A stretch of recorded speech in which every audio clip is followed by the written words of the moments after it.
प्रसाद बना रही हूँ। बोले किनके ताई? बोले ठाकुर जी की ताई। बोले तो मोकू दे दे। बोले अबे नाय मिलेगा। बोले कब मिलेगा? बोले जब आचार्य जी आएंगे, उनके साथ में ठाकुर जी होंगे, फिर यहाँ कथा होगी, फिर भोग लगेगा, तब तो को प्रसाद मिलेगा। ठाकुर जी ने कहा अरे भाभी, मेरे हिस्से को प्रसाद मोकू चाहे मैं बाद में पाऊं चाहे पहले, तू तो अभी ही मोकू दे दे। भाभी बोली, बोले नहीं अभी नहीं दे सकती, ठाकुर जी ने नहीं पाया।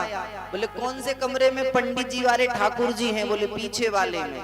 सुंदर सी चौकी पे ठाकुर जी, और ठाकुर जी को लीला करना सूझी। ठाकुर जी गए और कहीं से जाकर के कुत्ते के बच्चे उठाए और खिड़की के द्वारा कमरे में घुसेड़ दिए। और महाराज 10 मिनट बाद जब उसमें से सारी अव्यवस्था हो गई तो जाकर के कहा अरे भाभी क्या सुन रही है? कहा? बोले का भयो?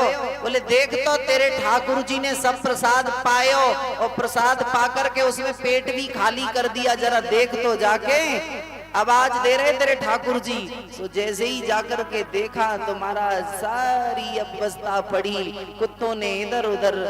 भाभी ने कहा लाला ये क्या तुमने कर दिया? बोले भाभी वो पत्थर वाले ठाकुर जी काहे काम के, जो बोले नहीं बतलाए नहीं। अरे देख जे ठाकुर जी कितने सुंदर हैं, जो तेरो खायो तो साथ नहीं लेके गए, जे तो तेरो खायो भयो यही निकाल के रख के गए हैं, कछु गयो नहीं। हाँ इतनी व्यवस्था जरूर है गई कि खायो कई और से और महाराज भिष्टा के रूप में परिणित करके डाल दिया है।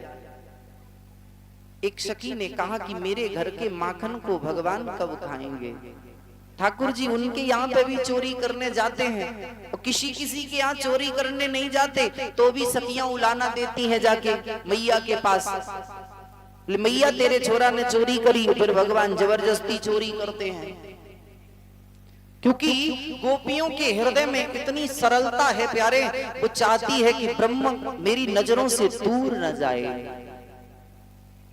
और जब भी किसी ने भगवान को पाया तो सरलता से ही पा सकते हो तुम। ज्ञानियों के लिए तो बहुत कठिन है ब्रह्म, और लेकिन प्यारे भक्तों के लिए तो बहुत ही सरल है। जिस ब्रह्म को योगी जन ध्यान में भी नहीं देख सके, और उस ब्रह्म को ताई अहीर की छोहरियां छचियावर छाछ पे नाच नचावा, जिसे शेष महेश दिनेश सब ध्याते रहे लेकिन वो ध्यान में नहीं आया। आदि अनादि अखंड वेदों ने कह दिया, और वो ब्रह्म उन ग्वालियों की यहाँ एक माखन के लौंदे के लिए डांस करता है, पहले नाचो तब दूंगी। ये स्थिति है प्यारे, क्योंकि ये ब्रज की लीला है। क्या किया महाराज? कन्हैया से कहा मेरे यहाँ। ठाकुर जी ने कहा भाभी मोसे शर्त लगा रही है तो जरूर चोरी करके दिखा देंगे। उसने अपने छीके को ऊपर कर दिया और ठाकुर जी ठहरे, अपनी मित्र मंडली को लेकर के गए। एक को नीचे कर दिया, फिर ऊपर और सबसे ऊपर ठाकुर जी। माखन निकाला, बंदरों को खिलाया, पक्षियों को खिलाया। बंदरों को भगवान ने क्यों खिलाया? तो आचार्य चरण कहते हैं भगवान ने कहा त्रेता युग में जब राम बनकर के आए तो तुमने मेरी बड़ी सहायता की। त्रेता में राम जी की सबसे ज्यादा यदि किसी ने सहायता की तो बानर और भालुओं ने। भगवान यदि भूखे रहे तो बानर और भालू भी भूखे रहे। तो ठाकुर जी ने सोचा जब मैं माखन और मिश्री खाए रहे हो तो तुम जो यहाँ ऐसे ही घूमो, तुम भी माखन मिश्री खाओ। और बंदरों को तो वृंदावन का राज्य ही दे दिया। आज भी अगर वृंदावन में आप जाओ तो अगर जरा सी चित्त की चूक हो गई तो महाराज कब चश्मा और बटुआ चला जाए इसका कोई पता नहीं है। और आज तो ये स्थिति है कि वृंदावन के बंदर भी समझदार हो गए हैं। अगर चश्मा ले जाएं तो महाराज जब तक फ्रूटी नहीं दोगे तब तक नहीं वापस मिल सकता, क्योंकि वृंदावन में उन्हीं का राज्य है।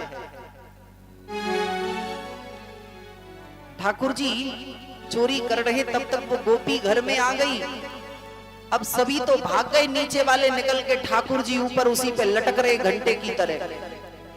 उसने पकड़ा, देख लाला पकड़ में आए गए हो? बोले हाँ आ गए पकड़ में। बोले तो क्या करेगी मोकू?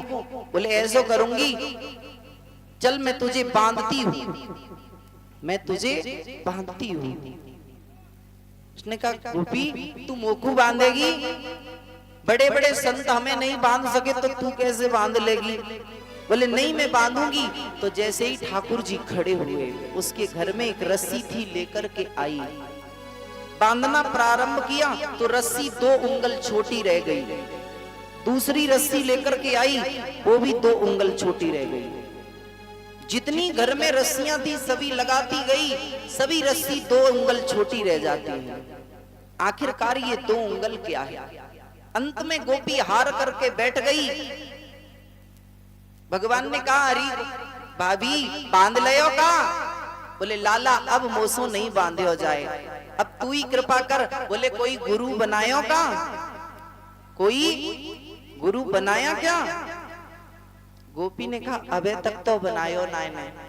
बोले गुरु नहीं किए और फिर तू बांधने आ गई ब्रह्म को। और ब्रह्म को बांधना तो दूर की बात है, यदि ब्रह्म के दर्शन भी चाहिए तो सबसे पहले गुरु बनाना पड़ेगा। क्या बनाना पड़ेगा? तेज से बोलो। गुरु। आप लोगों ने गुरु बनाए? कितने लोगों ने बनाए? 1 2 3 4 5। फिर तो आप भगवान से भी बड़े हो गए जो आप गुरु को बना चुके। विचार करो, कंठी दिखाने से काम नहीं चलेगा, मेरे शब्द को पहले पकड़े। आपने गुरु को बनाया या गुरु ने आपको बनाया? आपने गुरु को बनाया। इतने लोग हाथ उठा रहे थे हमने गुरु बनाए। कितने लोगों ने गुरु बनाए? धन्य है चेलाओ तुमने गुरु ही बनाए डाले। गुरु हमें बनाएगा या हम गुरु को बनाएंगे? अभी भी नहीं समझ पाए। गुरु हमें बनाएगा या हम गुरु को बनाएंगे? अच्छा गुरु बनाएगा, फिर वही बात कहोगे गुरु बनाएगा। हाँ आप लोगों ने तो गुरु को बनाया ही होगा, क्योंकि आप तो ज्ञानी ही हैं, परिपूर्ण ही है पहले से ही। परसों नरसों मैंने कहा ही था आप लोग परिपूर्ण हैं, आप तो गुरु बना लेंगे भाई। क्योंकि भगवान राम कृष्ण ने भी गुरु को ही, गुरु के आगे राम कृष्ण की भी नहीं चली। राम कृष्ण सो को बड़ो तिनहु तो गुरु कीन, 3 लोक के वो धनी गुरु आगे आधीन। है ना? ऐसे ही है ना सापावारे परीक्षित जी। अच्छा आपने गुरु बनाए हैं, लेकिन अभी आप भक्त नहीं हो पाए। अभी हम लोग भक्त ही नहीं हो पाए। गुरु को तो ब्रह्मा में भी सामर्थ्य नहीं है जो गुरु को बना सके, क्योंकि गुरु कभी बनता नहीं है, वो बना बनाया ही आता है। और गुरु कोई शरीर हो नहीं सकता। शरीर गुरु होता है क्या? अगर शरीर गुरु होता तो काफी लोगों के कह देते गुरु जी तो मर गए, फिर गुरु मर गए, है ना? तो लोगों ने ये नहीं कहा होता वंदे गुरु परंपरा। जो आदि नारायण गुरु हैं उसी से ये परंपरा चलती चली आई। प्यारे, ये एक तत्व गुरु हो सकता है, क्योंकि वो हर घट में जाकर के ज्ञान प्रकट होकर के दे सकता है। जरूरी नहीं है कि वो महाराज, शब्द कभी मरता नहीं है, अजन्मा शब्द है। हम सभी गुरु भी बनाते हैं, गुरु तो बनाते ही हैं, फिर वही बात आएगी, लेकिन भक्त बनना नहीं चाहते हैं। भक्त बनना हम चाहते नहीं हैं और गुरु बनाना छोड़ते नहीं हैं। आज की स्थिति तो वही है कि गुरु भी हम तभी बनाएंगे जब गुरु का वैभव अच्छा होगा। क्या होगा? गुरु जी के पास वैभव होगा। और प्यारे एक बात बता दूं कि यदि वैभवों को ही हम गुरु कहते, गुरु की पहुंच का कोई हमें भरोसा नहीं कि वो किस स्थिति पर है, हैं? हम जब तक कोई भी संत गुरुजनों से कि कृपा पात्र नहीं बनते हैं, तब तक पूजा भजन की तो कौन कहे, किसी को जल पिलाने के अधिकारी भी नहीं होते हैं। संतों ने कहा, निगुरा एक ना मिले, चाहे पापी मिले हजार, एक निगुरा के शीश पे लाख गऊ का भार। एक निगुरा प्राणी के मुख देखने से इतना अपराध लगता है मानो तुमने 1 लाख गऊओं की हत्या कर। हमें शिष्यता जरूर धारण करनी चाहिए, किसी न किसी सदगुरु के हमें जरूर जुड़ना चाहिए, है ना।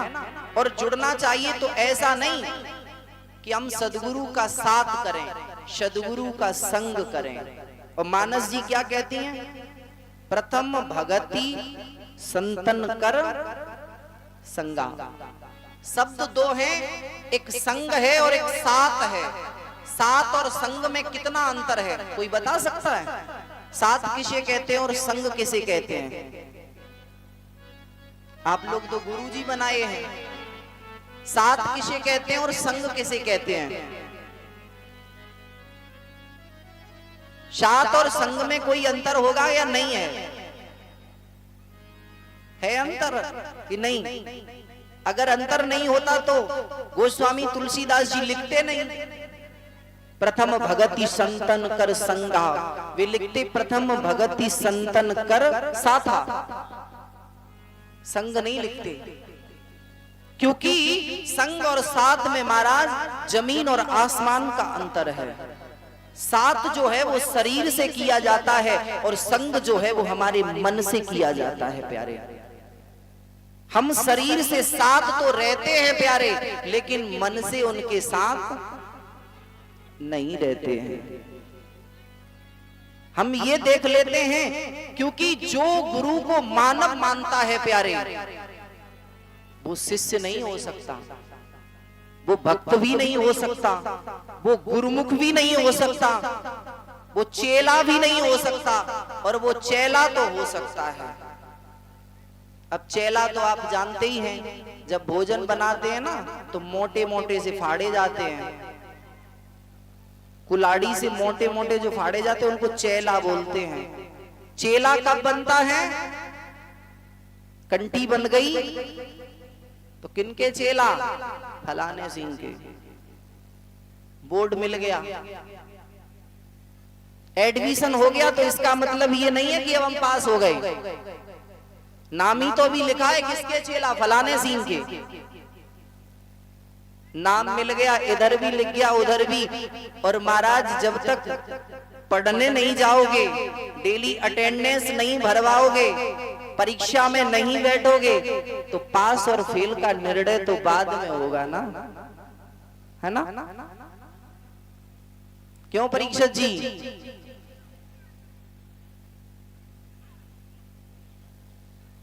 परीक्षक जी तो सर हिला रहे हैं, सिर्फ सर हिलाना जानते हैं, है ना? अब भाई सही है, गुरुजी बना ही लिए तो फिर तो सर तो हिलाएंगे ही, फिर तो ब्रह्मा भगवान है।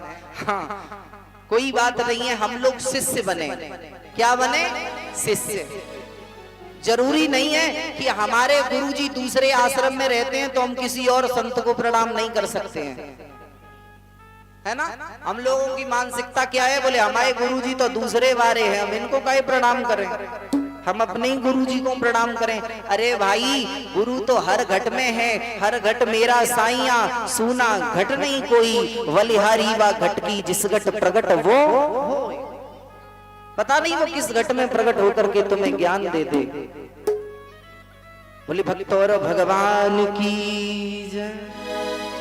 गोपी ने कहा, भगवान बोले तेने गुरु नहीं बनाए? बोले अभी नहीं। बोले तो जा किसी को गुरु बना करके आ, तब मुझे बांधना। बोले लाला, तुझसे अच्छा गुरु कौन मिलेगा? वंदे कृष्णम जगत गुरु। तुझसे अच्छा तो गुरु कोई हो ही नहीं सकता, तू ही बन जा। बोले तो पहले मोकू खोल। गोपी ने कन्हैया को खोल दे। बोले अब ऐसा कर, तू इस खम्मे के पास खड़ी हो जा। गोपी खड़ी हो गई। बोले रस्सी मुझे दे दे। बोले लाला ऐसा तो नहीं करेगा कि हम ही को बांध के और भाग जाए। बोले अरे नहीं, शिष्य का मतलब होता है जब गुरु के पास में बैठे तो कर्मों की बंधन, सारे कर्म कुकर्म जो भी हो गुरु के चरणों में डाल दे। और पूरा भरोसा जब सदगुरु पर होगा प्यारे, तो फिर उसकी मर्जी है वो क्या कराए। कन्हैया ने कहा देख गोपी चल तुझे बांधना सिखा देते हैं। सो महाराज जैसे ही खड़ी हुई गोपी, कन्हैया ने पीछे से एक गांठ लगाई। बोले गोपी देख पीछे गांठ लगाना पड़ेगा। बोले हाँ। सीख गई? बोले हाँ। फिर अंगूठा लगाए पीछे पीछे से, और पीछे आकर के और हाथों के पीछे जैसे ही आई पीठ से, सो एक गांठ लगा दी।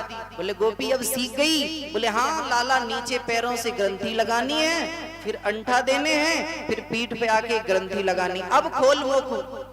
सो कन्हैया बोले मौसी मैं ऐसो गुरु नाय ने जो बार बार गांठी जोड़ू और बार बार छोड़ू।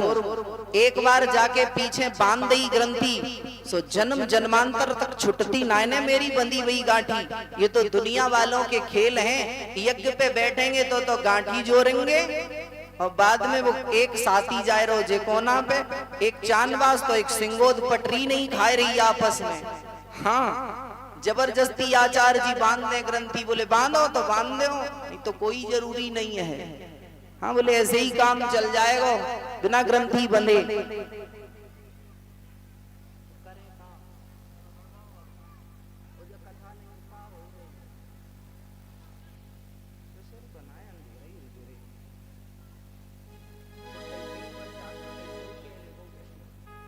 महाराज गोपी को समझाया कन्हैया ने, मुझे बांधना ही आता, छोड़ना आता नहीं, किसी दूसरे गुरु के चक्कर में पड़ो।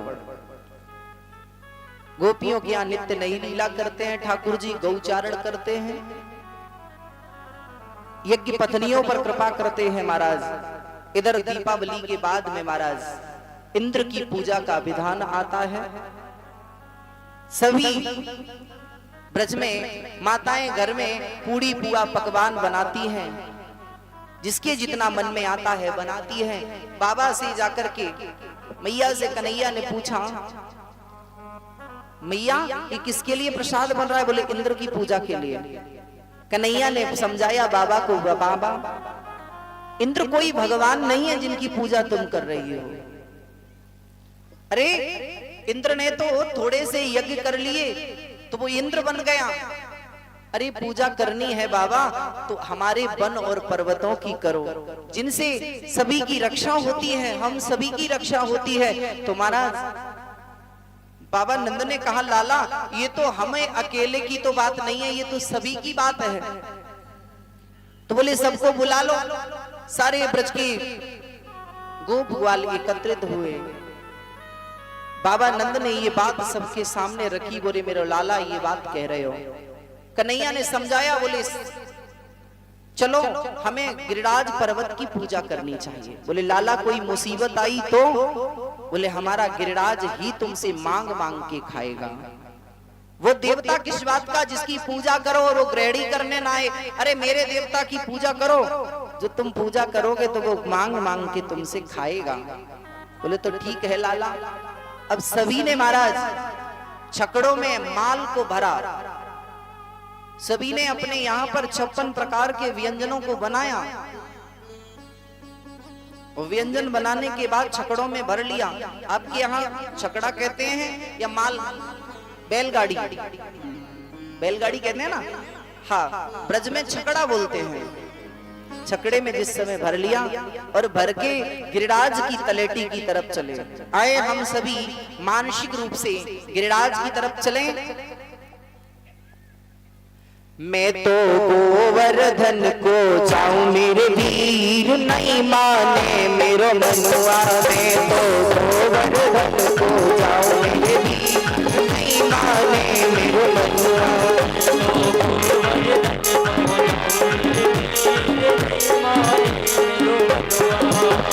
नहीं माने मेरो मनुआ सखीरी, नहीं माने मेरो मनुआ। नहीं माने मेरो मनुआ मैं तो गोवर्धन को जाऊं मेरे वीर नहीं माने मेरो मनुआ।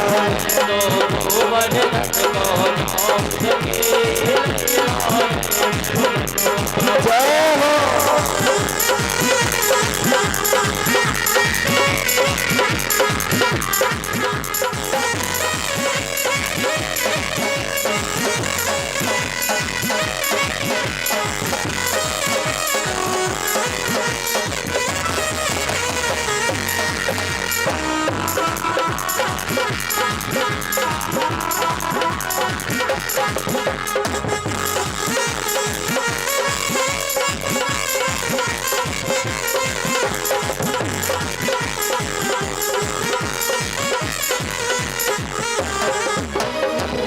शेर की करूं करैया, सात शेर की करूं करैया, सात शेर की करूं करैया, सात शेर की करूं करैया। मैं तो संतन न्योत जमाऊं मेरे वीर नहीं माने मेरो मनुआ। संतन न्योत जमाऊं मेरे वीर नहीं माने मेरो मनुआ।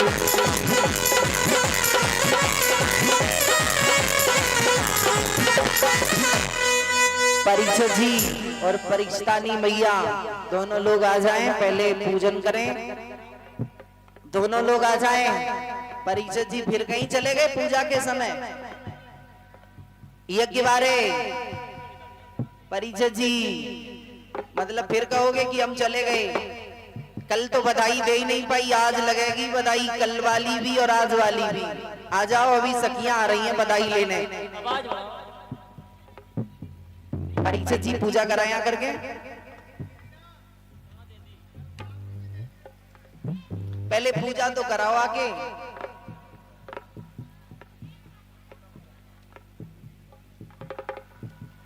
सात कोष की करी परिक्रमा, सात कोष की करी परिक्रमा, सात कोष की करी परिक्रमा, मैं तो मानसी गंगा नहाऊं मेरे वीर नहीं माने मेरो मनुआ। गंगा नहाऊं मेरे वीर नहीं माने मेरो मनुआ। गिरिराज भगवान की हरि बोल।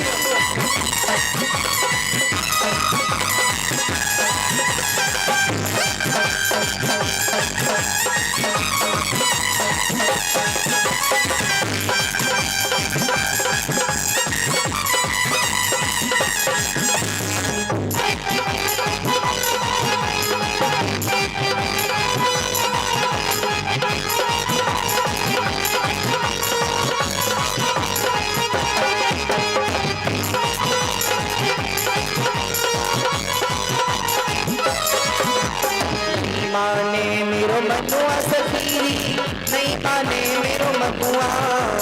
नहीं माने मेरो मनुआ सखीरी नहीं माने मेरो मनुआ। मैं तो गोवर्धन को जाऊं मेरे वीर नहीं माने मेरो मनुआ। मैं तो गोवर्धन को जाऊं वीर नहीं माने मेरो मनुआ।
यही लाइट गिरिराज जी के यहाँ जैसे ही पहुंचे तो सभी ने कहा, अरे कन्हैया देख तो ये मेरे कान्हा जैसा ही है, तू तो कह रहा था मांग मांग के खाएगा। तो सभी ने कहा जरा चलो तो सही, एक स्वरूप में ठाकुर जी पुजवा रहे हैं और एक स्वरूप में ठाकुर जी स्वयं ही पूजा ग्रहण कर रहे हैं। ठाकुर जी स्वयं विराजे, सभी ने बारी बारी से कर करके पूजा की। महाराज परीक्षित जी पूजा करें, फिर ये द्वारे सभी लोग पूजा करें, फिर जो माताएं जो भी प्रसाद लेकर के आई हैं अपने यहाँ से, खीर पूरी हुआ इत्यादि जो भी 56 प्रकार के व्यंजन है, माताएं एक एक करके आए, बारी बारी से भोग लगाएं और इनका भोग उसी पात्र में 2-3 भैया खड़े हो जाएं, एक ही पात्र में करते भी जाएं। इनके पात्र खाली ना लौट डालें, उसमें कुछ न कुछ बना रहे हैं, है ना।